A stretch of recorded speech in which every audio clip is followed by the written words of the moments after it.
Uh, Rob, I can't stop smiling. I can't stop laughing because you know why? The New England Patriots just spanked the Cincinnati Bengals. And it's not necessarily that they got the Bengals specifically.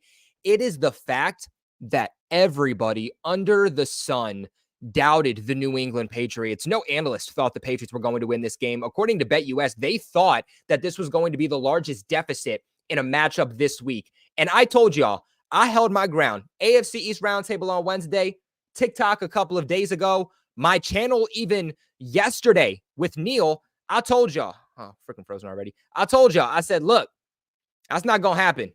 The Patriots are going to win this game. And I stood on my ground and I told you exactly why I thought the Patriots was going to win this game. Real quick, let me just switch it to this one for now. We're struggling already. But I told y'all, I stood my ground. I said, the Patriots, they're going to win this game. And everybody under the sun, they clowned me. But you know what? I got the last laugh. And Wednesday on the AFC East Roundtable, I'm calling out every single person. I have receipts. And that's what sucks for the people that like to clown, is that when they're wrong, there's already receipts of it. And I plan on calling out each and every single person. Y'all are not going to want to miss the roundtable on Wednesday because I'm going in not just on the creators, but I'm going in on the Jets fans, the Dolphins fans who were clowning me, saying that I was delusional, which is ironic coming from them. But Rob, it's been a minute since we've seen you. Why don't you catch us up with how you're doing? Doing fine. I mean, last time I think I was on the live with you, I didn't have a beard and have the hat. Like someone even commented in the live that, oh, Rob's got a new look. I guess it's a new look. Yeah. Rob's looking sexy, guys. That's just how it is. Rob stepped up the game, bro.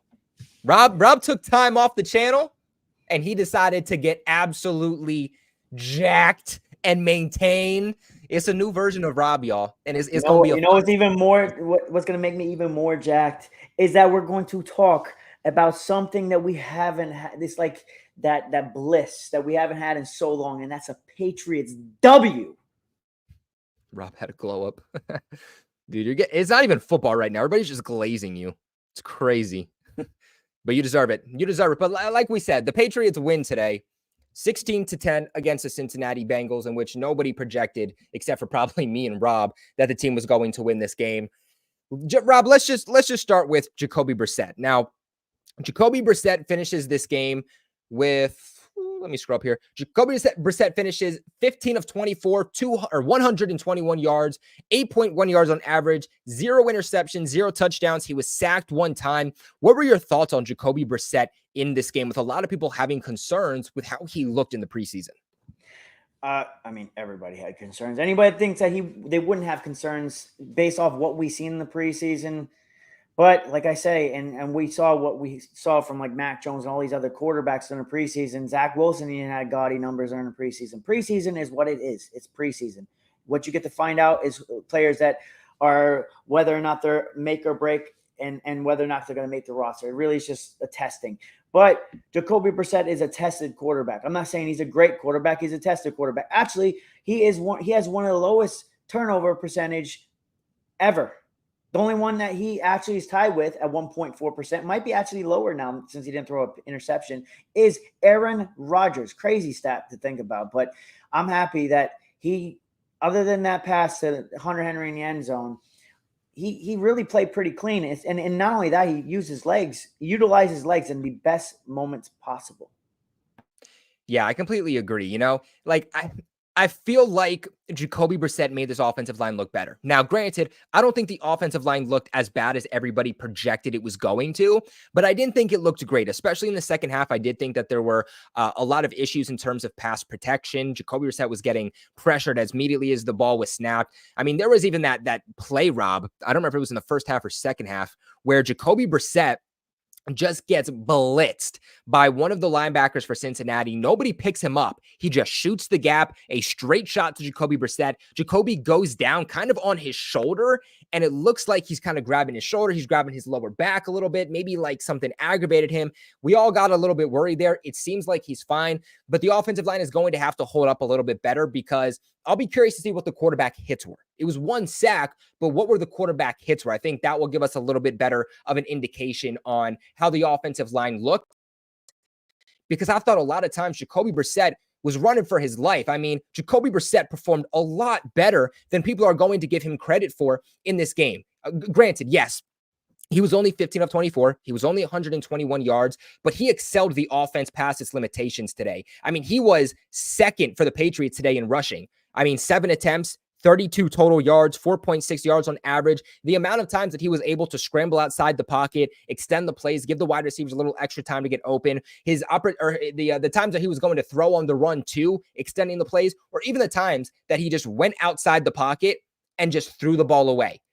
Simple things like that if Mac Jones was able to do last year and not turn the ball over, maybe the Patriots are winning a few extra games. Who knows? Maybe they're even a dark horse to end up even making the playoffs last year. I think Jacoby Brissett is just everything that the Patriots need in this offense and everything that they needed in this offense specifically in 2023. There were a couple of plays that I thought didn't look great from Jacoby Brissett. There were a couple of plays when he was pressured where passes were just a little bit too high. We saw Patriots receivers Demario Douglas and KJ Osborne having to go all the way up in the air, grab these passes. It was technically a completion, but a lot of those plays were on third down. So like to me, Rob, if Jacoby Brissett is able to hit those guys straight in the chest, not make them high point the ball, a couple of plays could have been converted on third down, but because they had to go up in the air, they weren't able to. They gave the defenders an extra second or two to actually get to these Patriots wide receivers. There's, of course, also that play to Hunter Henry in the end zone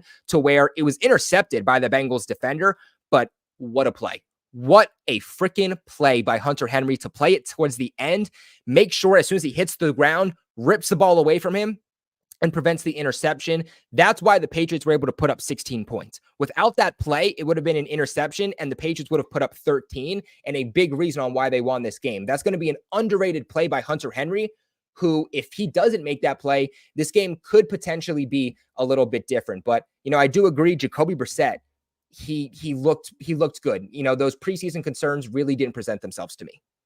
I think it was just a concerted effort that we were going to rush the football. I predicted before the game that Ramondre Stevenson was going to have 150 rushing yards. He was pretty close. Mm-hmm. I was almost there.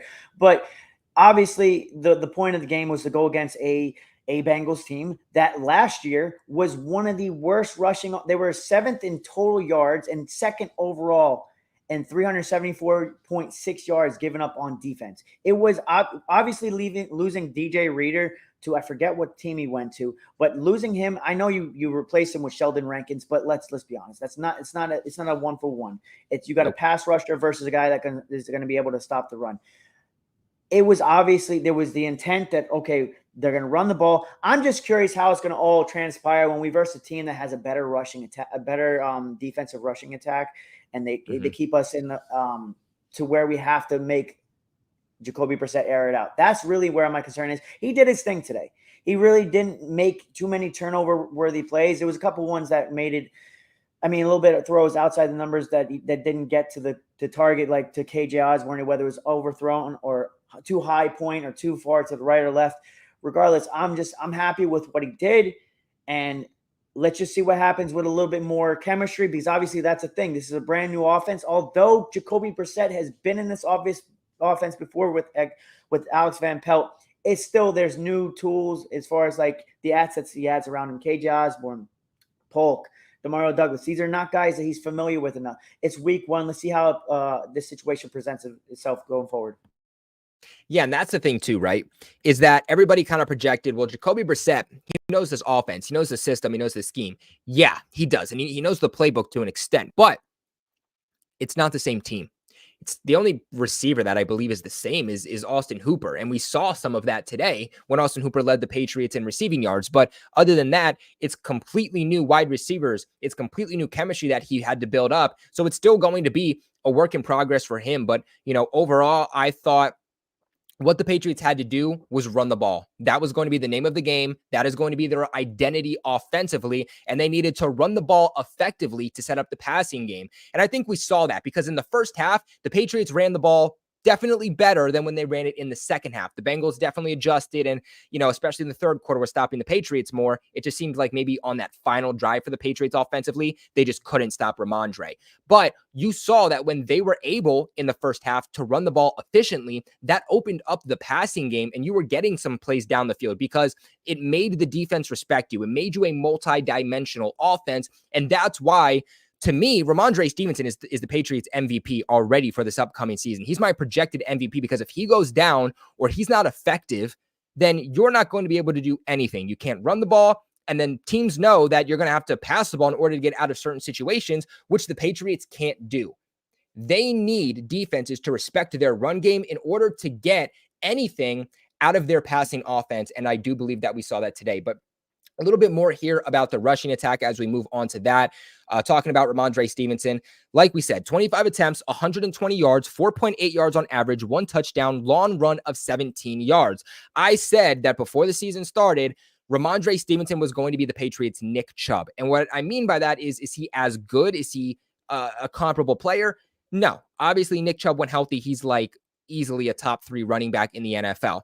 But I don't think Ramondre is too far behind Nick Chubb. Ramondre Stevenson can easily be one of the best running backs in the NFL, can easily be a top 8 running back in the NFL if he stays healthy. The Patriots utilize him, and they just have a good offensive line. And he's going to be the bell cow running back for the Patriots this year. And I said, I think he's going to put up 1,400 all-purpose yards with over 1,000 rushing yards, and with 120 already here today, he's going to be one of the best or one of the most efficient running backs already through week 1 of the NFL. And he has the opportunity, if he keeps playing like this, to easily go for over 1,000 total rushing yards.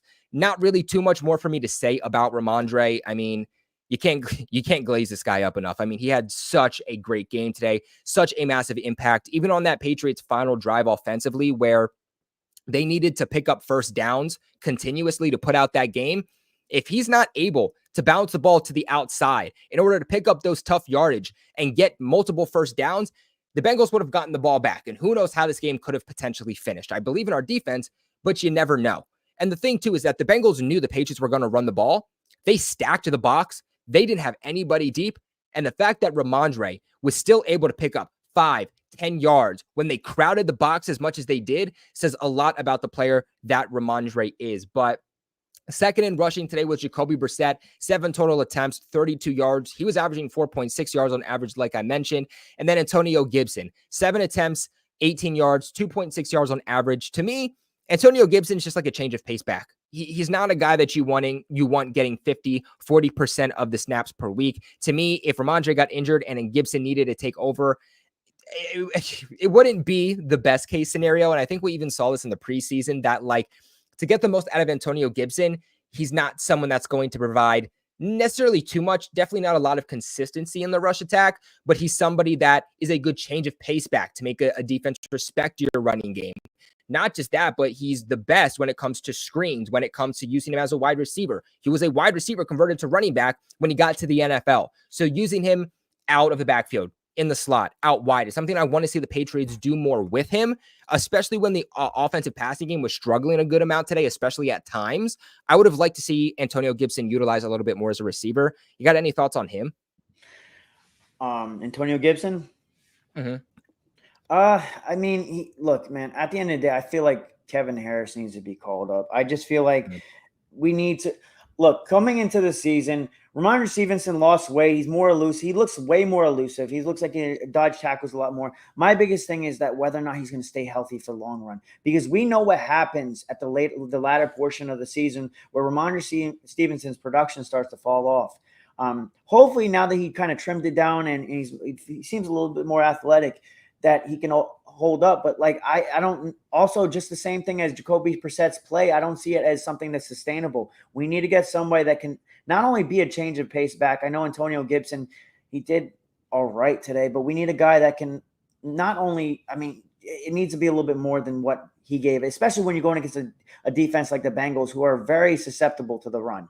So that's just how I feel about it. I'm not really I never was really high on Antonio Gibson. Kevin Harris, I feel like we need to elevate him. Yeah, I agree. Shout out to my boy Glenn in the chat too. He's a Miami Dolphins fan from the AFC East Roundtable, but he's still here representing. Says I expect Payable to show up on Wednesday night. You know what, Glenn? I want you to be there Wednesday night, and I want you to have my back because I'm coming at everybody. Glenn, I don't think you had the Patriots losing. At least you didn't clown me, so I'll respect you. But you know what? It's me and Glenn against everybody else. Glenn, just know it's on site for the AFC East Roundtable, not just the creators, but it's also for everybody in the comment section, the Jets fans, the Dolphins fans especially. So, Glenn, trust me, you're going to want to tune in Wednesday night. I promise you that. But let's move on here to the receiving stats for the Patriots in this game. Rob, if you would have told me that Austin Hooper was going to lead the Patriots in receiving yards today, I wouldn't have believed you. But I thought for the most part, looked pretty good today. Both of his receptions rather were on third down conversions, one of which was a diving catch. Like, this is a guy that Jacoby Brissett, especially early on in the process, is going to trust to go to in times of need. And the Patriots are going to run a lot of 13 personnel under Alex Van Pelt, not as much 12 personnel that Belichick ran. But with how good both Hooper and Henry were today, they might run more 12 personnel than I thought. Overall today, targets for Austin Hooper, 4 targets, 2 receptions, 31 total yards, and average 15.5 yards per reception. Like I said, just a guy that was there when he needed to convert. Any thoughts there on Austin Hooper? It's just nice to have a little bit of continuity going into the games because you have those guys that have been around each other. But that it's not much I really can say on it. It's just building more and more chemistry with the rest of the roster. And then hopefully, man, the tight end group, we're really thin there. And when you go past Austin Hooper and Hunter Henry, the blocking in itself, like I feel like it's overstated because when you go down to like a Jaheim Bell, that I don't see him being able to block to the capabilities of an Austin Hooper or a Hunter Henry. So let's just hope that this group right here, this tight end group right here that we have, just can stay healthy, because if they can, we can make a lot of noise. I look, we know what Hunter Henry is capable of. How many times have we seen this guy make one-handed catches? And I'm sorry, Austin Hooper, I was not familiar with your game. Man, you went off today and you came up in clutch situations when we needed it. Thank God you and Jacoby Brissett have that connection. Yeah, and he used to be one of like the best tight ends in the NFL back with Atlanta, and then just completely fell off. I feel like he's not respected enough in the league. I was like, getting a little bit of PTSD when I found out we signed Austin Hooper, getting that Super Bowl 51 flashbacks of him in the end zone. I mean, I feel like he's not a high-end number 1, but I think he's a low-end number 1, high-end number 2, and definitely deserves a spot on a roster. And if he can continue to perform like this, damn, let me tell you, at bye week, give my man an extension. Like, if he's going to keep playing the way that he did today, he's not going to have a huge market. He's somebody that you should consider locking up for next year, especially with Hunter Henry being as continuity, man. Continuity. Yeah, that's what we need on this team. Even continuity purposes, but even Hunter Henry gets banged up and whatnot. Not just that, but I feel like having 2 very good tight ends is important for this roster because they love to operate in the middle of the field. Not just Jacoby Brissett, but Alex Van Pelt's system operates in the middle of the field. Also, the future of your quarterback position, he operates best in between the numbers with Drake May. So having good tight ends is going to be absolutely pivotal for this team to succeed. But shout out to our boy, Neil Ray, coming in with a $2 donation, says, the best duo, Rob and PG. Pat's White popped off. Pat's White popped off? Am I missing something there, Neil? I think he's talking about Keon White. Oh, Keon White popped off. Oh, we're gonna get into Keon White here in a little bit. We're gonna finish up the offense, but I think I might have underestimated just how good Keon White was, and I'll give him those flowers here shortly. But again, shout out to our boy Neil Ray. So, a couple more players that I want to get into offensively. Tyquan Thornton today, they definitely tried to get him into the mix. Didn't really work out, but he's somebody that I can see the vision with. I just think it's going to take some time. 3 targets, 2 receptions, 27 yards, 13.5 yards on average. Something I was surprised they didn't do was I thought we'd see more end arounds today. You know, I thought we'd see Tyquan Thornton get a rushing attempt. I wasn't against it, man. I wasn't against it. Look, man, for what it is worth, there are only so many places you can go with the ball. And the chunk plays. He got the ball. Whenever the ball was thrown to him, he caught it. And that was the biggest kryptonite for Tyquan Thornton, is that whether or not he could stay healthy or whether or not his hands were sure-handed. And today he did his thing. But it's week one. Who knows how it's gonna go going forward. Yeah, I mean, look, like you said, it's week one, right? They don't want to show their hand with all their plays, so I can definitely understand it. I was just a little disappointed with the lack of use today with somebody like Demario Douglas, who I think is going to be a massive piece to this offense. I mean, he's been the Patriots' best receiver this entire offseason. Even last year, I would say he was the Patriots' best receiver when he was healthy and on the field.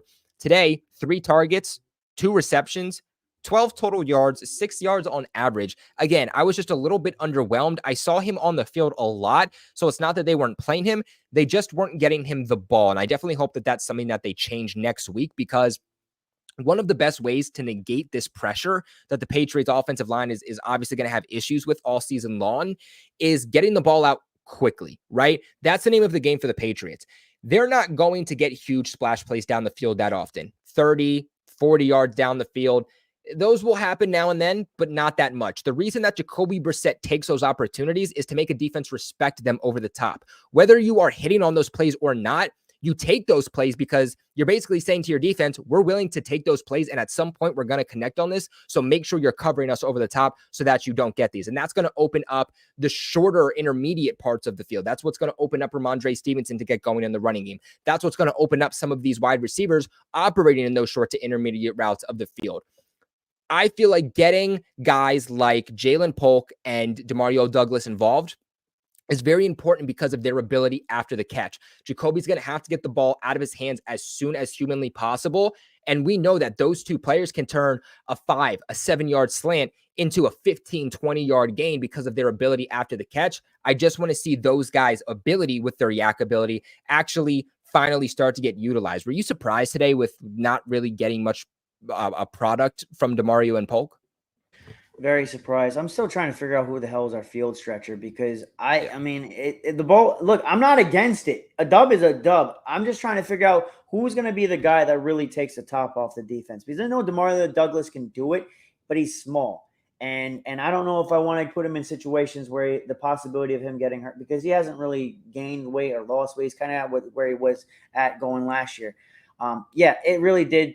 It did really. I was surprised. But then again, I'm like, you know what? Maybe it's a good thing you kind of spread the ball around a little bit and try to figure out, like, get chemistry throughout the roster, because I don't want to just be dominant of one player or another player. But they did their things when the time was needed. The only thing I will say is that I think awareness-wise, Demario Douglas, he made a catch that he could have – he was trying to make another player miss when he could have just stretched out for the first down. I think that was something that was – I don't know if you remember the play, but that's still something he needs to work on, but he's got a better quarterback than Jacoby Brissett, so hopefully he figures it out.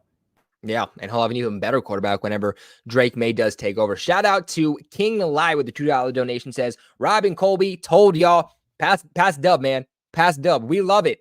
And I feel like a lot of Patriots fans weren't expecting it. There were even Patriots fans telling me that I was delusional and I needed to stop when I said that the Patriots were going to win. So it really wasn't even just non-Patriots fans. It was even Patriots fans who didn't think they were going to win, which I understand why. But hey, when Rob or Patriots Global, when we tell you something, we don't speak out of being biased. At least we try our best not to speak out of bias. If we tell you they're going to win, we really mean it. If we tell you they're going to suck, if anybody watched our streams from last year, where like you remember that Bailey Zappi train everybody was on when he went and won against the Steelers, and then we're like, calm down.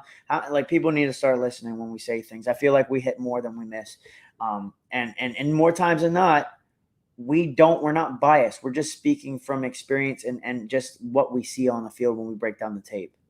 Yeah, and it's not to say me and Rob can predict the future. Like, we're not going to get 100% of things right. If we did, we would be getting Nobody does, man. We would be getting paid so much money. We would be getting paid so much money if we predicted everything that happened. But again, you have to look at the ratio. Are we getting more things right than we're getting wrong? And that's definitely the case. And that was definitely the case here for this game specifically. Shout out to Big Tizzle also for saying congratulations on the win. We appreciate that.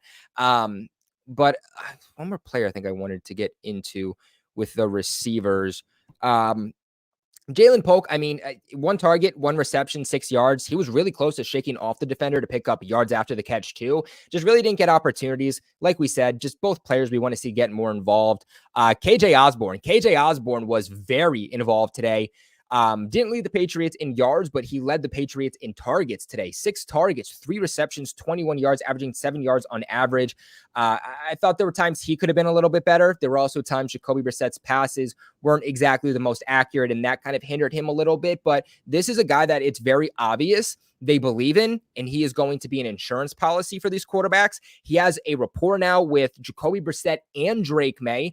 And as much as I love KB, and I can't wait to see KB back, and I hope they keep him, I understand why, when they were trying to get Ayuk, they put him in that package, because they have KJ Osborne, who's a very, very similar player in a very similar role, who already has a rapport with these quarterbacks. That's why they felt comfortable getting rid of KB. I hope they don't get rid of KB for obvious reasons, but that's why they felt comfortable. Any thoughts about how KJ Osborne played today?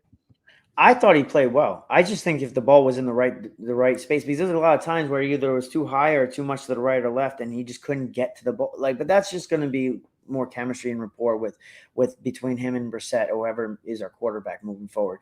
When it comes to KB though, I don't want to say. I'm not really big on him. You're big on keeping him. I was never big on re-signing him, to be honest, because especially when we got guys that are similar play styles, and he's on probably the wrong side of 30. He's getting there. And he's coming off an ACL injury. But I look at all this as an insurance policy moving forward, because if one of our guys goes down, we have someone that's that can replicate what they can do. Yeah, and unfortunately with KB too, he hasn't played in this system. He hasn't gotten on the field. He hasn't repped with either of these quarterbacks that he's never worked with.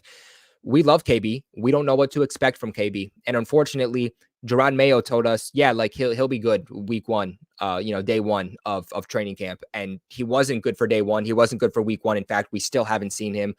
When he's going to be back, we don't know. We were told he was ahead of schedule. Clearly that was a lie. And it's important for him to get back sooner rather than later. Because if he doesn't, and he doesn't prove that he has a role on this team, as good as he is in the locker room, they are going to think about the future. And when they try to have a wide receiver 1, who's going to get kicked off this roster?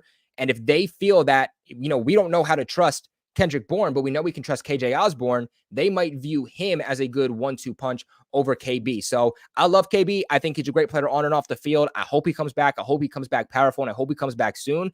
But the reality is that we don't know what to expect from him with a new quarterback in a new offensive scheme, But shout out to my boy King Jamie. He's a Chiefs fan, but still supports us. So much respect for you, bro. I appreciate that.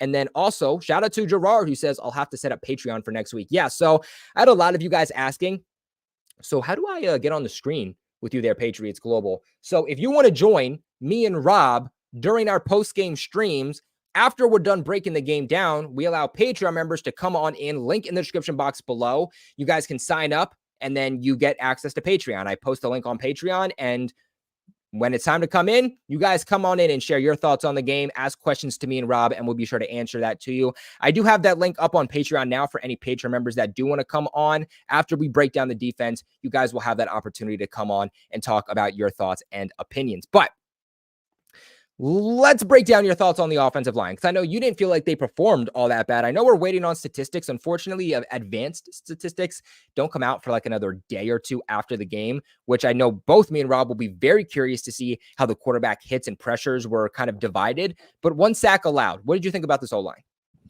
Look, man, for all that it's been touted as being such a terrible offensive line, and how much it was just going to be a Swiss cheese.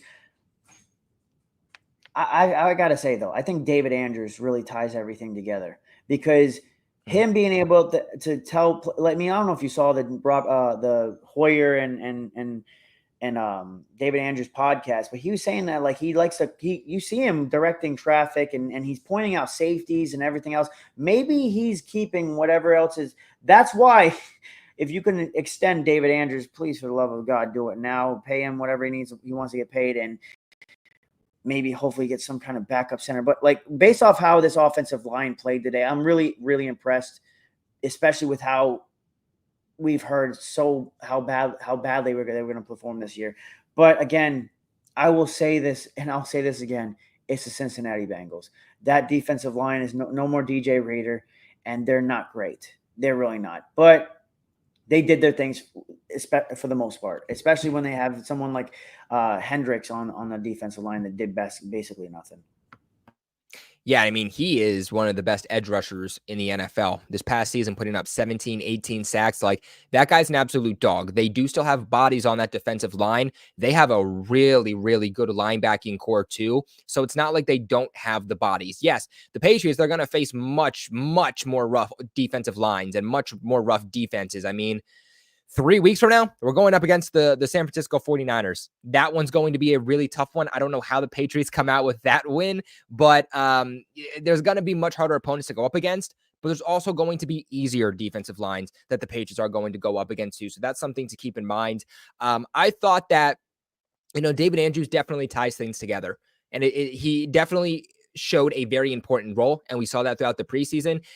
Keep in mind that if one player on the offensive line doesn't perform up to par, that can affect everyone, right? Especially in the interior, because now your guards are trying to compensate for the interior, which is now compensating for, guys on the outside, and it just screws everything up at the end of the day. So David Andrews, definitely a big piece. I do think that communication is definitely something that still has to be worked on from David Andrews, just because it's his responsibility to pick up the blitzes, right? That's not the quarterback's job anymore to switch things up, call out the defense and alignments. That's actually going to be up to David Andrews now. And like I said, there were a couple times where linebackers were shooting the gap, going completely uncovered. Those are plays that you can't allow. That's going to get your quarterback killed out there, out for the season. You don't want that. So definitely some things David Andrews can and needs to improve on. But also at the end of the day, this is his first game ever doing this. And I think we saw just how important he is. But damn, shout out to our friend, diehard Pats fan, who comes in with another donation. Guys, diehard Pats fan had another $50 donation earlier on during our live watch party. Comes in yet again supporting the channel, guys. Remember that donating to the channel, make sure that you get your question, your comment, your concern immediately answered and was 100% secured to be answered. Not just that, though, it is the best way to support the channel. Supporting and donating to the channel goes such a long way, and making sure that more Patriots content is produced, released, helps us upgrade our equipment here, of course, too. So just keep that in mind, guys. The more you support the channel by liking, by donating, by signing up for Patreon, by subscribing, sharing the video, by commenting, the more you guys do those things, the more that we're actually able to grow and give you guys more and better Patriots content. Diehard Pats fan saying, I'm feeling good today. Pats win, and I won 2 of my bets, so I've gotten to share the wealth with my man. Colby, always supporting you, bud, because you always make sure to keep us Pats fans with the latest news. We called it, brother. We called this win. Yes, we did. We did. We called it, and everybody clowned us, and we got the last laugh. And I think that's what is important too, Rob, is that it's kind of an emotional win. And like, I hate to say it because it's week 1, but it's a bit of an emotional win because everybody counted us out. They said we'd be lucky to get 3 wins. Like I said, BetUS had us with the largest deficit on the week. They thought the Bengals were going to win by 9+ points. That obviously did not happen. The Patriots almost beat the Bengals by 9+ points. And Gerard Mayo, first win as a head coach. I feel like people were doubting him too. And you saw it, dude. You saw it with Jabril Peppers screaming going into the locker room saying, this is why we're effing here. Like, basically saying that everybody was doubting him. And they knew that. Jabril Peppers said that before too. John Jones said it before this game started. They hear the noise. They know people are doubting them. And they're hoping that they're going to be able to upset teams from making to the playoffs and just ride that underdog mentality. And that's what the Patriots need, right? If you look at the Lions, they're built off of mentality and playing for the guys next to them. And if the Patriots can buy into that philosophy and that mentality, yes, they're going to have deficits on the roster, but if they can play together as one unit, they're going to look much better than the talent on the roster shows them. What did John Jones say before this game? We're going to spoil a lot of dreams. I'm telling you that this year we may not win a ton of games. This season is not predicated off wins and losses. It's predicated, I don't want to say moral victories. It's based off growth and how we move going forward. This team is going to spoil a lot of teams' chances. I mean, look, I already said that I think that the Bills are not going to make the playoffs. But we're going to cause a lot of teams grief because if the ball is being run well and we do anything with the passing game, because I'm going to be honest with you. I think that's going to start to pick up. I really think it's a lot about chemistry, and they're just testing things out. Look, Alex Van Pelt, man, I don't know how I felt about this offense going into this game, but he really, for the most part, just this game so far, he knows what he's doing. It seems like anywhere this guy goes, it turns the goal, whether it was Aaron Rodgers' MVP season over there, whether it's Baker Mayfield and turning him into a better quarterback. It seems like whatever Alex Van Pelt does with an offense, and what I feel like he's going to do with this offense moving forward, I feel like, man, the trajectory's up. Maybe it's not going to show up in the win column, but I tell you right now, this team is going to be. I mean, look at last year, man. I know I'm going on a rant, but look at last year when we're out of games and this team didn't look. If you told me watching from my TV screen, looking at this team, oh yeah, that's a team that's won 3 games and they're like 14 losses. No, I wouldn't believe you, because they always seem to upbeat on the sideline, and they seem to carry it over to this year. But except for being down on themselves, they hear the noise. They're listening to all the media pundits saying all these things, whether it's Dan Orlovsky's, Mina Kimes, all these other Andy Hart, all these guys that are saying that we had no chance. Andy Hart said that we were going to go 0-17. How do you like them apples? How do you like them apples? Dude, the fact that people thought we were going to be worse than the Panthers, like that's I take that personal, bro. Like, I take that personal that people thought we were going to be worse than the Panthers. We haven't had a win like this. And I'm saying just from a moral standpoint, since we won the Super Bowl years ago against the Rams, because when Brady got sick, I haven't felt this energized about a win since then. And it's just because I could read the tea leaves. I see where this team's going to go. I see what we're trying to do, whether it's trying to go get a look at Brandon Ayuk just accepts what we offer him. He's a Patriot right now. Then we don't know. Then who knows what we're doing and how this offense is built. Look, what we're doing right now and how this team is going forward, I have so much hope. And it may not show up in the wins and loss column, but just based off what I've seen so far and just the grit and just how this team's conducting themselves, I'm so happy.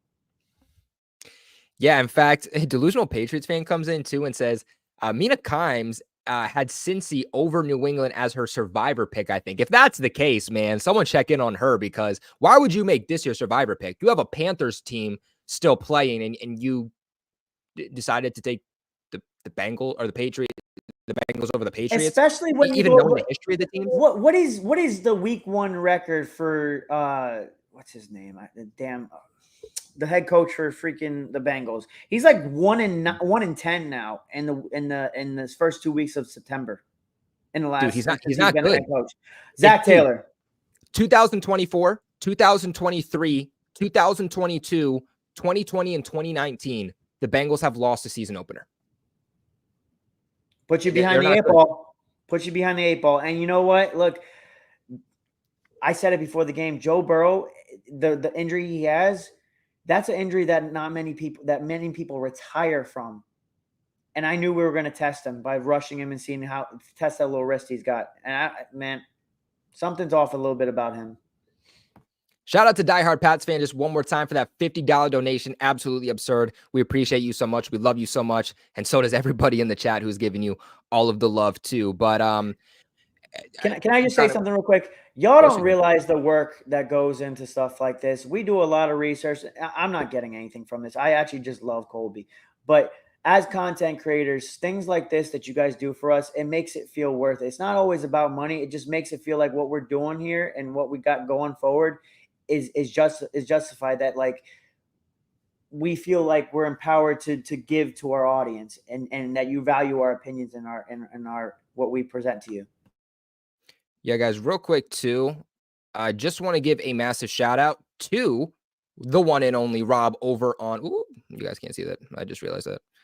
Let me remove this real quick for you guys so you can see. There we go. Make sure you guys go ahead over on Instagram and follow Rob. We're going to be going live for pretty much every single Patriots game. For the most part, all these games we will be going live after the games to do this post-stream breakdown and our thoughts. So you guys are going to want to know Rob. You're going to want to love Rob, and make sure you are following Rob, because he gives you the best damn updates, not just on Patriots football, but Rob, you've actually switched over and you're doing all Boston sports. I mean, you're doing the Celtics, you're doing the Patriots, you're doing the Sox, you're doing everything. Either adapt or you die. Either adapt or you die, man. So yeah, guys, make sure you follow him. Like, he literally is giving you the best damn content, so much content that you're not getting anywhere else. Rob also goes live like every single day, like a madman. So if you have any live questions, make sure you tune into there, and he'll also make sure to answer them. Go ahead, follow him at Patriots7, as you guys can see, handle right over there. Make sure to show him some love. Say that you found him from Patriots Global. But without further ado, let's get back here. But let's get into the defense, because I think that's what everybody wants to hear about. Because when you're going up against Joe Burrow, you're going up against Jamar Chase, you're going up against a good offensive line that they have, you're expecting them to put up more than 10 points. And I understand T. Higgins didn't play. Who knows if he plays? Maybe the trajectory is a little bit different.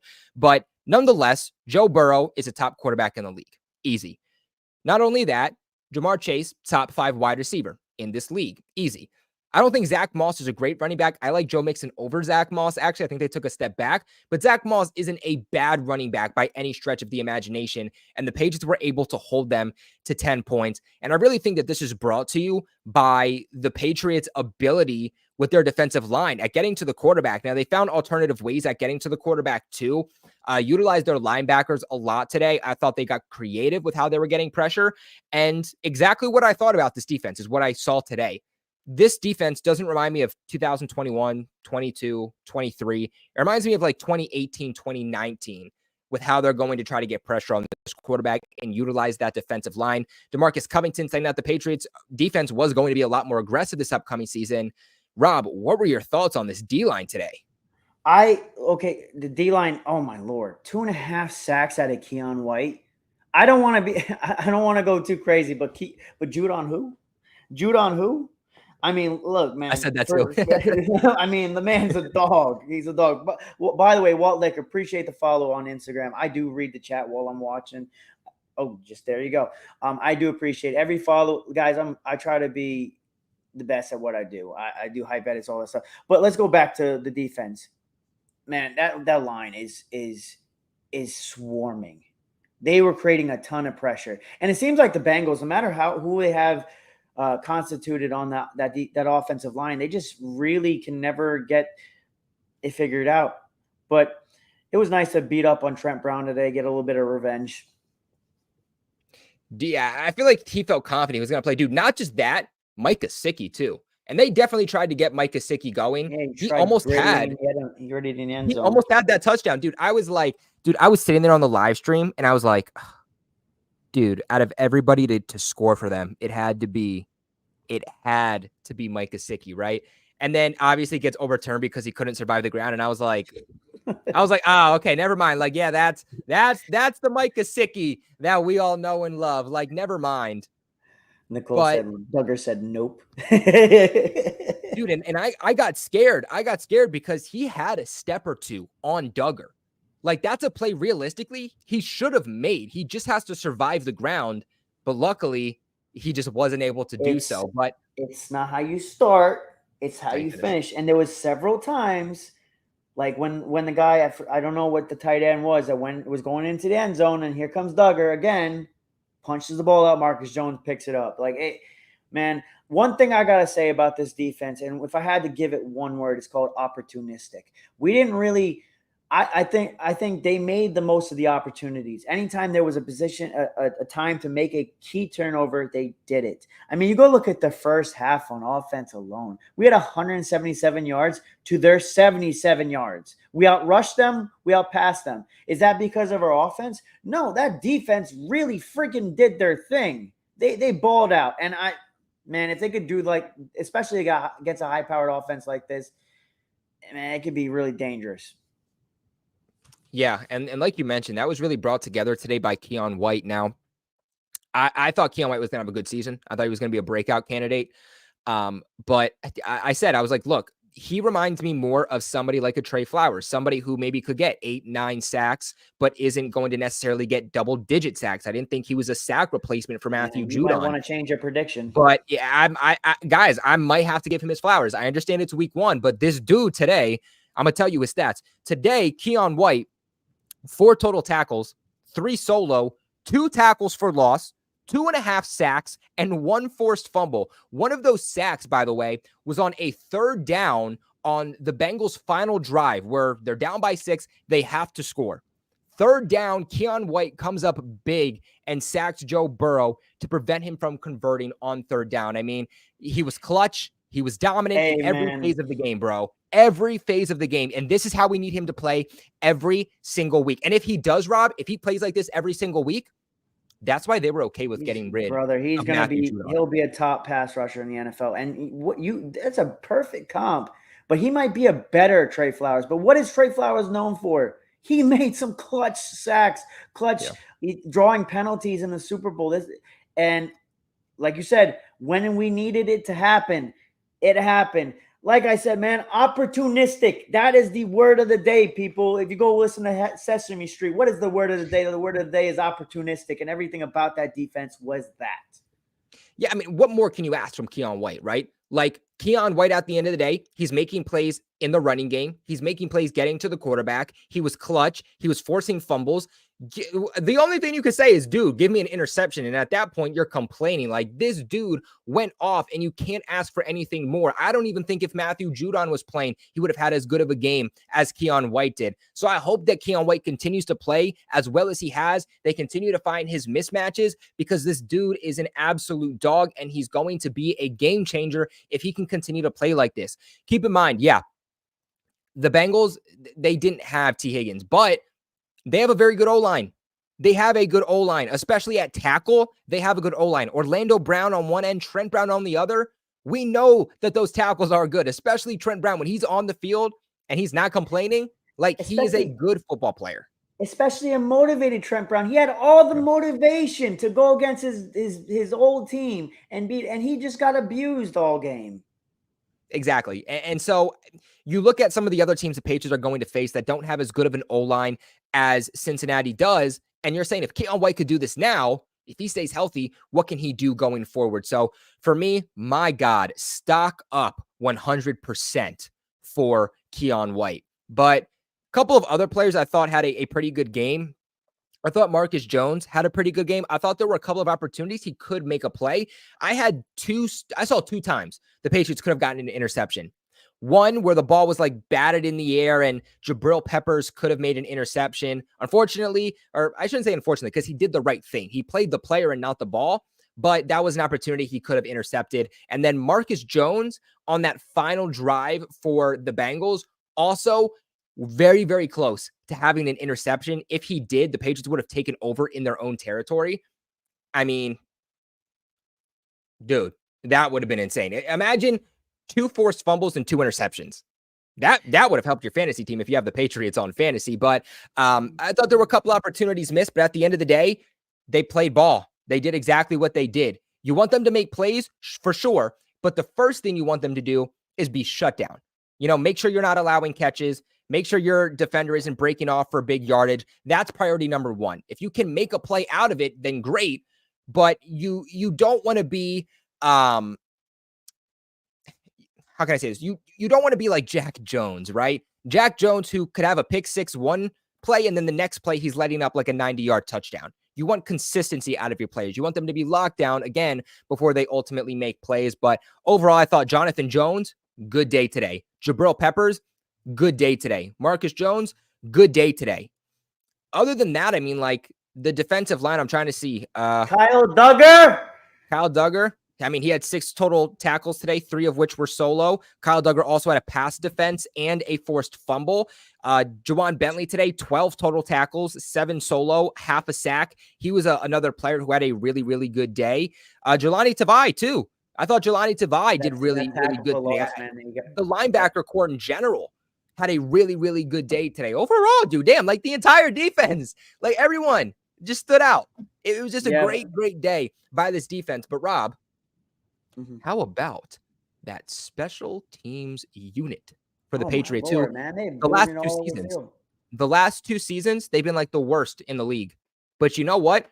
In the preseason, the Patriots were the best special teams unit. And everyone said it's just the preseason. I don't think it was just the preseason, Rob. because Bryce Behringer booting the way he was, Joey Sly being 3 for 3 on his kicks, putting up 9 out of 16 points for the Patriots today. And not just that, Joe Cardona. I mean, we all were sitting here, lawn snapper. He gets promoted to being the Patriots captain. And everyone's like, really? No. After today, no Joe Cardona slander whatsoever. This dude comes down on a special teams play and forces a fumble and hits like a hard-hitting linebacker. Where the hell did that come from? Maybe it's all the training in the Navy, man. Who's going to carry the boats? Not even that, Rob. Brendan Schooler is putting himself in week 1 perfectly to be all pro as a special teamer this upcoming season. Hey, listen, I feel like on every single tackle, this guy, and by the way, he was one of the best special teamers last year. I think he might have actually been the best special teamer last year. And he's picking up right where he left off. I feel like on every single tackle, whether it was in punt returning, kick returning, he was downing these guys immediately at like the 10 to 15. Just from top to bottom, this special teams unit looks day and night compared to what it was last year. From the kicker to just the tackling, just making plays in general, the punting. I mean, Bryce Behringer picking up where he left off. You can't ask for much more. Man, I think it can't be overstated how much it is important that we have Matthew Slater still here, because and going forward, man, look, I wasn't really big on Jeremy Springer as a special teams coordinator. I mean, They were one of the worst with the Rams. I don't know, maybe something in the water in Cali, because when he came here, it looks good. It looks real freaking good. And man, Joey Sly, man, the Sly guy. I don't know this guy. Somebody's got to coin him a freak. It goes to show you how much special teams really is valuable, because this game was really a game of inches, and those kicks he made really was the difference maker. It was. I mean, Rob, if you even look at the games the Patriots lost last year, how many games would they would have won if Mac Jones just didn't turn over the ball? How many games would they would have won if they had a consistent kicker?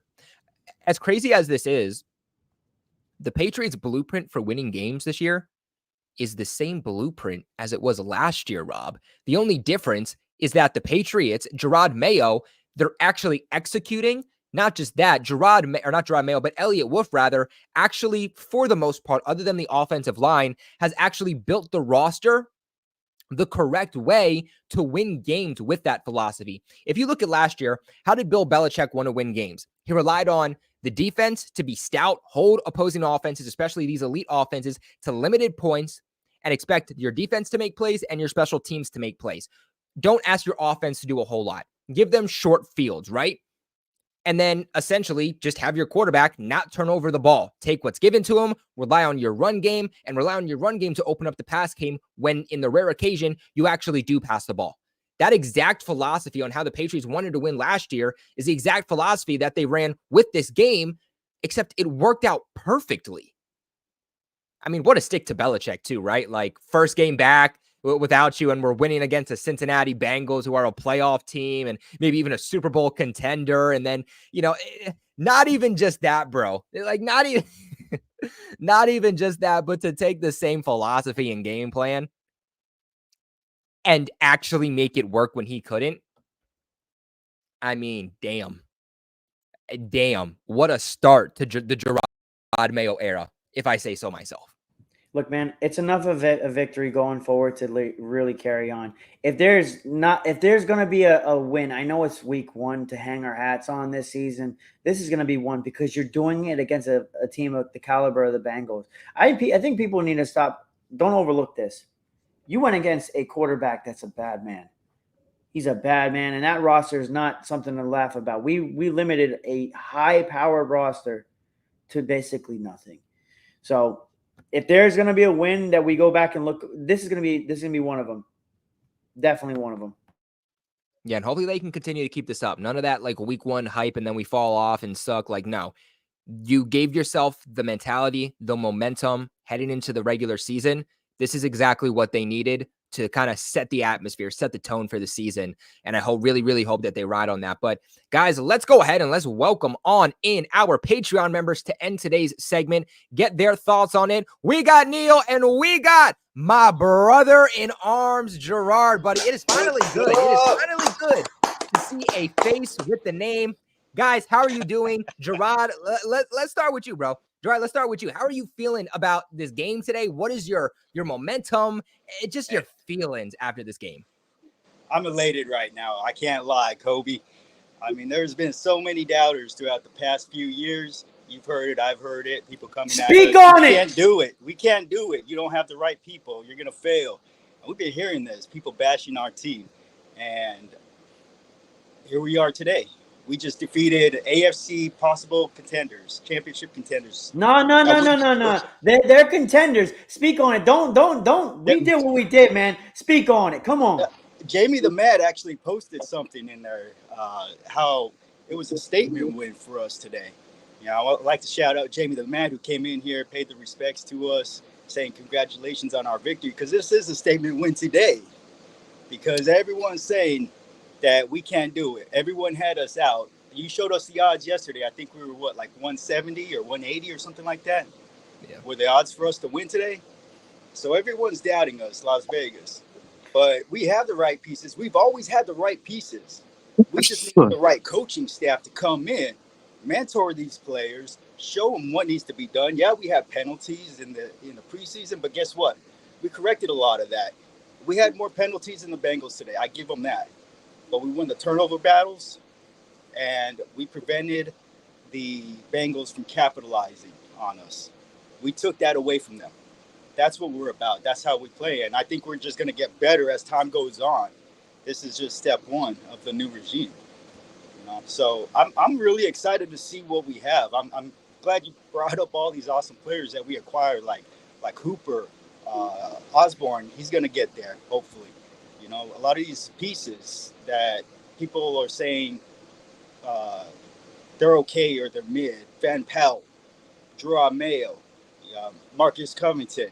They're saying these guys are mid, but these guys don't know what they're talking about.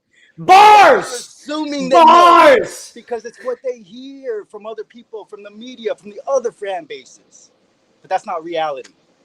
Reality is what we showed today. This is potential that we've always had, and it's coming to fruition is what we're seeing. That's why I'm excited today. I love it. Where's that damn wall? Where's the damn wall? This man makes me want to run through a damn wall right now. Stand on top of it, Gerard. I loved it. You brought the energy, and I think you're completely right because, you know, do I think the Patriots are going to have a Houston Texans-like season all of a sudden? Like, no, I don't. I'm not saying they're going to. But right. What I said the blueprint is the Detroit Lions with Dan Campbell, right? If you look at Dan Campbell and the Detroit Lions, year one with that team, they won 3 or 4 games. Year two, they started off the season slow, but at the end of the season, the second half of the season, they turned it on. They became a very, very good team. They were a win away from going to the playoffs in 2022. They took that mentality. They took that energy the second half of the season. They went into 2023, that offseason, and really vamped up that team. They were tied for the second best overall record last year in the NFL with 12 wins, and they should have represented the NFC in the playoffs, right? That is the blueprint for the Patriots coming back. It is a 3-year rebuild, and it's based off of mentality. Gerard Mayo said this himself. It's not about the X's and the O's. And that's the truth. And that's what's different from Belichick. Belichick didn't believe in mentality, and well, at least to an extent. He didn't really care necessarily about the players and working together and all that. He had his own way of showing it. He cared more about the X's and O's and scheming things up. With Gerard Mayo, it's not necessarily about that. To an extent, yes, but it's trusting your coaching staff that's built around you, putting more trust in your front office that Belichick never did, trusting those guys in their job and what they bring overall to the team, but trying to build a philosophy where your guys are, like Gerard said, like Alex Van Pelt said, an atmosphere where your guys aren't playing for themselves, but they're playing for the guys to the left and to the right. Somebody like Jabril Peppers, who brings that energy, that mentality, the atmosphere of we want to win. We're being doubted. We are underdogs. Let's be a family. Let's be a team. And let's get this team back to where it needs to be. That mentality, I feel like personally, football is sometimes more about mentality, more about how you go about the game with your attitude than it always is from a physicality standpoint. If your team can work together as a cohesive unit, sometimes that's better than having a Madden-esque stacked team. So, Gerard, I think you hit on it perfectly. Neil, what are your thoughts? What are your feelings after this game? Because you and I were here yesterday, I want to say it was, and we thought that they were going to win. And that's exactly what happened. So you got to be standing tall right now, bro. Bro, 0-17, right? 0-17. Yeah, where's that 0-17, bro? Come on. Oh, we're going to fall off with the defense. We're going to fall off. I don't know. I mean, 2.5 sacks for White. If that's what you call falling off, I take the falling off, bro. We're definitely falling off the chase, man. Like, come on, bro. We stepped up big time. Oh, we're not going to do much on offense, bro. We didn't turn the ball over. Ramondre ran for 120 yards. I don't know, man. We showed up. We could have beat the. This is a team that's going to probably win 12 games or more, right neck and neck there, right up to the Chiefs, who beat the Chiefs previously, and we just beat them. We were projected to win 3 wins. Now the media is starting to switch. We're like, oh, yeah, maybe 6, 7 wins. Get the hell out of here, bro. Y'all doubting us. Y'all doubting us from off the rip. Oh, we got no talent. We still don't got receivers. I don't know, man. Hooper surprised me. He surprised a bunch of Patriots fans, let alone the other fans. I don't know about you. KJ showed up, and you guys are like, oh, who's KJ? Well, KJ's there you go. Now you see who KJ is. They doubting us, bro. Keep doubting us. Keep doubting us. Keep sleeping on us. See what happens.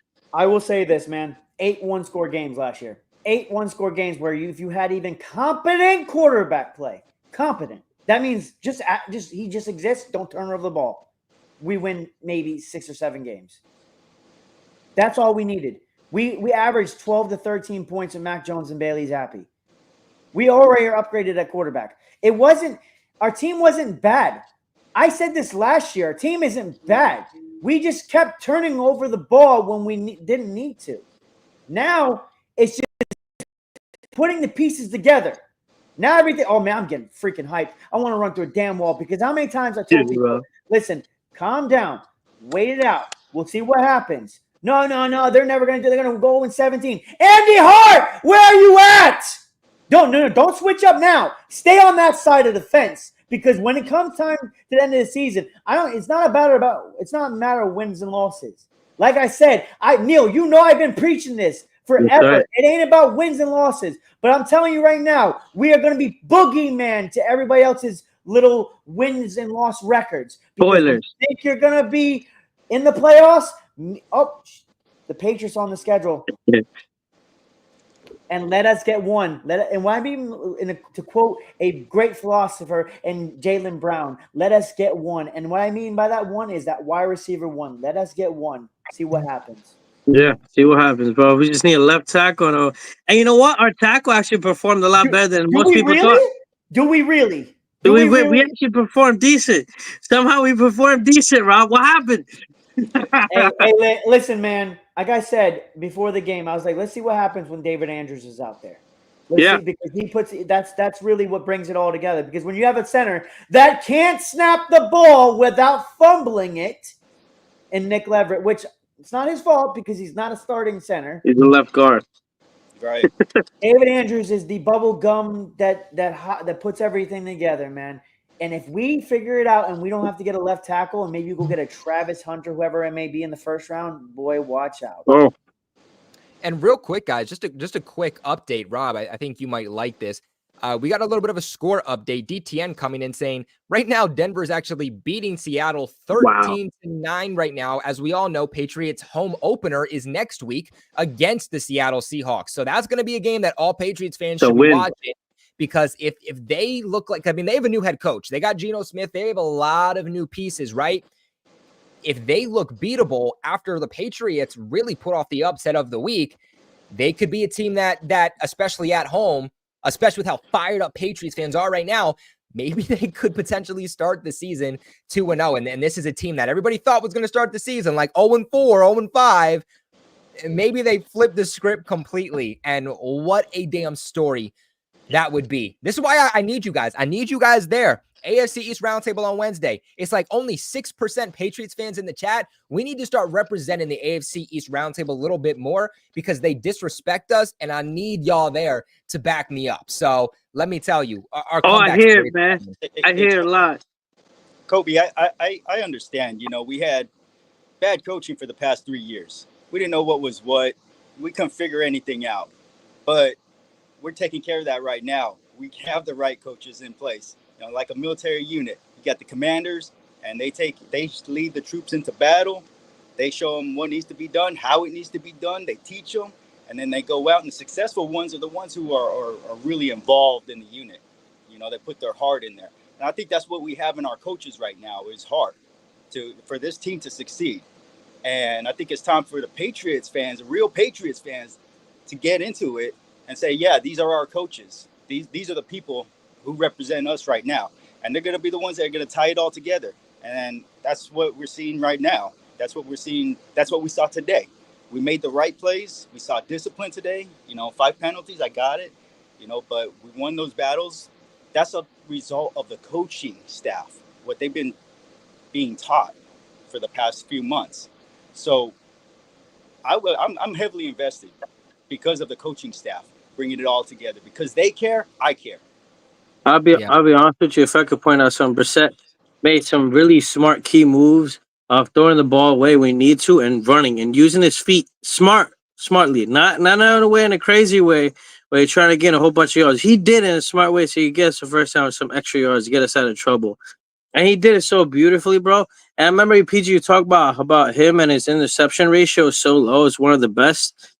I mean, this is what we got him for. He's doing a solid job, and he's running very, very smart and well, something we didn't see from our last quarterback. And, you know, not throwing it to forcing it into plays where he shouldn't on third downs or second downs. And he didn't do that.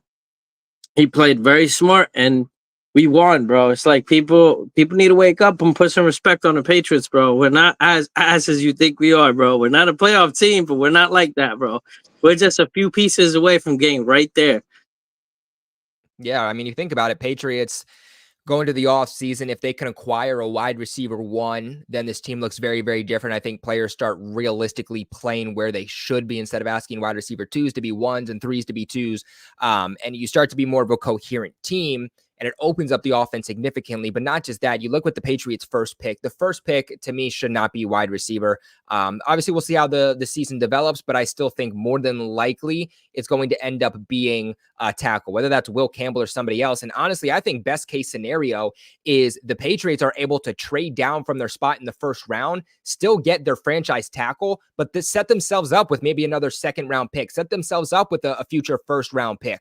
Because clearly this team has enough pieces to at least start to get this rebuild going. Pieces that are very important. I don't want to say 100% we hit on Drake May, but I think that there's a good chance that the Patriots really do have something here. It just comes down to building around him the correct way. And if, let's say, there's a wide receiver 1 that hits free agency, whether that's T. Higgins, whether that's Amari Cooper, both which are supposed to be free agents in 2025, things aren't going well with their respective teams. It's very realistic that they could be.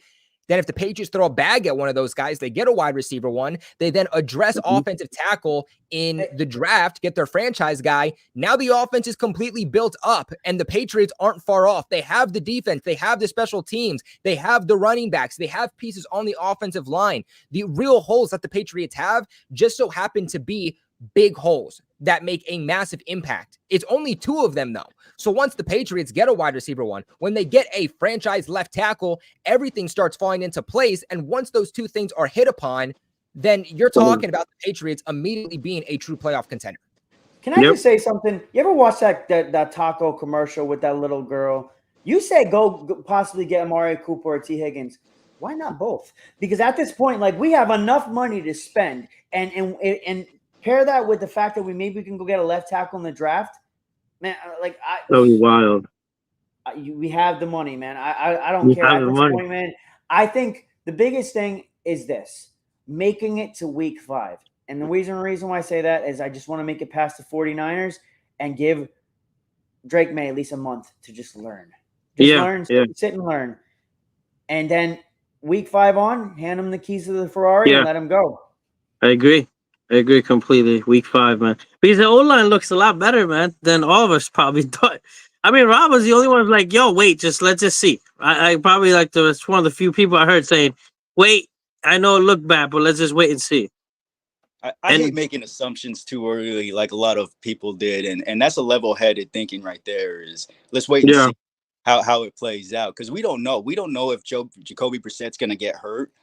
Yeah, he looked injured today. I thought he was going down, but we don't know what's going to happen in the future until as soon that we know what's going to happen in the future. This guy's going to automatically get hurt because we have a bad O-line that we think we have a bad O-line. That's fallacy thinking right there. You know. The biggest thing, man, is people live too much in the here and now, and they listen to too many media pundits that actually don't do their research. They don't do their research. And what I mean by that is David Andrews barely played a snap in the preseason.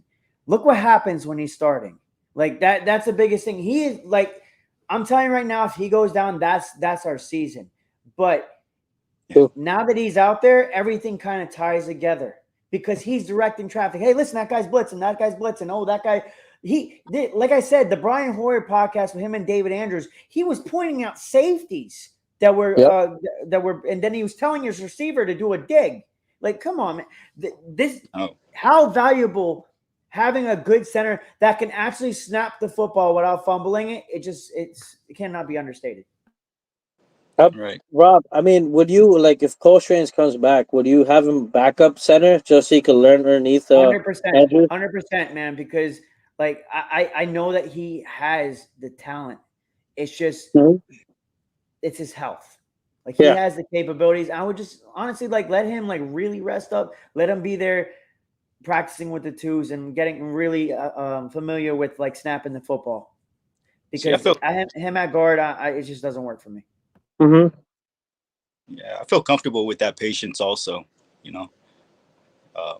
Not rushing players into something that, you know, they might be overwhelmed with, you know, and they get hurt, broken down. You know, it's a real possibility. Something like that could happen if we rush too fast. RG3 is my example, my go-to example.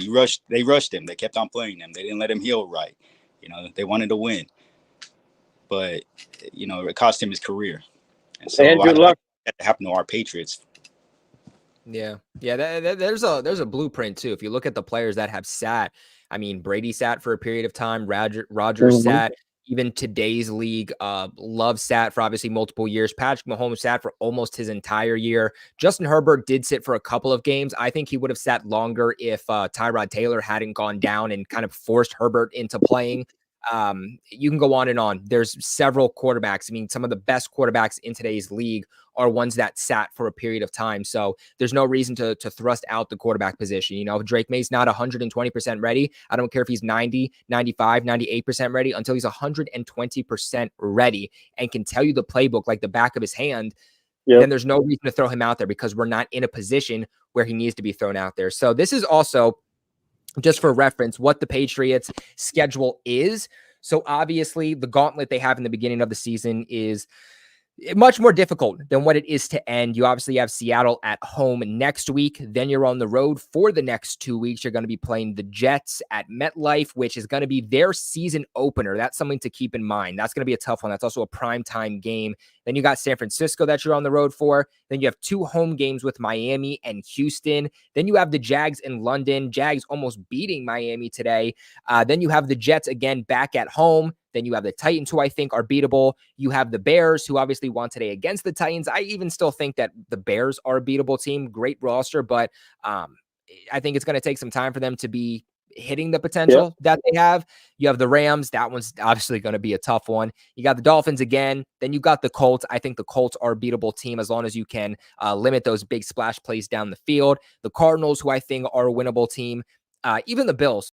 Honestly, I mean, this is usually where the Bills turn it on, but one of these final matchups, especially if Drake May is playing and the Patriots are healthy, this could potentially be a win for the Patriots in one of these games against the Bills. And the one that I would look at is week 18, especially if the Bills are a playoff team. The Patriots very well, or the Bills might be resting some of their starters. The Patriots very well could come in and pull off that upset there in week 18. And then even the Chargers, everybody's hyping up the Chargers. We'll see ultimately what they look like. But I don't know. Me personally, I don't have that much faith in the Chargers year one. They lost a lot of pieces. I think Harbaugh's a good coach, but it's going to take time for them also to hit on that potential. Look, I have a question for the. Go ahead. I mean, do they really think we're going to go 0-6 or 1-5 against the division. I mean, when you go to that round table this week, ask them that after seeing what we had done and how they struggled. Please ask them, because you just need more receipts. Oh yeah, prior to this, they were very confident that the Patriots weren't going to beat either of their teams. Yep. So I will say Richie said it's possible. Dan said it could be possible, but other than that, like TD thought there was no way, and for the most part, none of those guys realistically thought that the Patriots were going to win one of those games. And I do think that a game against the Jets, very possible at winning. A game against the Bills, very, very possible at winning. Unfortunately, with Miami, we'll have to see how Gerard Mayo plays. Hey, listen, man. Under Belichick, they always struggled. I think we split with all. Both the Bills and the Dolphins gave up over 120 rushing yards a day. Mm-hmm. So Wow. That's something to keep note of. That's surprising with Calais Campbell. I think he's their team captain, isn't he? He's like 90 years old. Fair statement. If the Patriots can continuously successfully run the ball against teams, then they're going to be good. But guys, this is where we are going to cap it for today's show. Make sure you guys do leave a like on your way out. I, of course, want to thank my co-host, Rob from the House Call Sports. Make sure you guys, again, follow him over on Instagram. I'm going to drop that if I can re-find where I put it. Make sure you guys follow Rob. I know it's, here it is. Make sure to follow Rob on Instagram. That is his handle, Best Patriots and really Boston sports content out there on the platform. You guys are definitely going to want to make sure you follow him. But guys, I also want to thank the 2 Patreon members, Gerard, Neil. Appreciate you guys for coming on, talking some Patriots football, sharing your thoughts. Guys, this will be the same thing next week. Me and Rob will be here to break it down post-game. I'll be live during the actual game to give you a reaction and play-by-play, but this is what you can expect every single week. Me and Rob will break down the game, and then if you are a Patreon member, you guys are able to come in afterwards to share your thoughts. So Gerard, Neil, I hope that we will see you guys next week. And guys, any last thoughts? Rob, we'll start with you. 2-0. I'm calling it now. 2-0. 2-0. I love it. Gerard, any last words? What happened? Any last words, Gerard? Upward trajectory. That's all we have right now. I think we follow the path. We keep on going. We don't let off the gas pedal, and we're going to hit it. So I love it. I think we're going to surprise a lot of people this year. Punch him in the mouth! I love it, Gerard. Keep it up. I mean, by week 5, we could probably have won 3 games. I wouldn't be against that. That's already more wins than anybody thought we were going to have all season. So I'll be honest with you, bro. It could be 2-2 or 3-1 with the San Francisco being the loss. I'm just saying, don't sleep on that defense again. Just don't sleep on it when we come at them Jets, man. I mean who's home? Who's home? As long as we stay healthy, there is real potential here. But Pats Nation, we appreciate you guys so much for watching. We will see you guys next week. I will see you guys tomorrow with my winners and losers from the game and also my record prediction. Had some Wi-Fi issues, so that unfortunately didn't come out as early as I wanted it to. That will be dropping early tomorrow for you guys for my final record prediction. But appreciate you guys for watching. Leave a like on your way out. Subscribe to the channel for all of your New England Patriots news, thoughts, reactions, and breakdowns. We will see you guys next week. And go Pats. Let's go!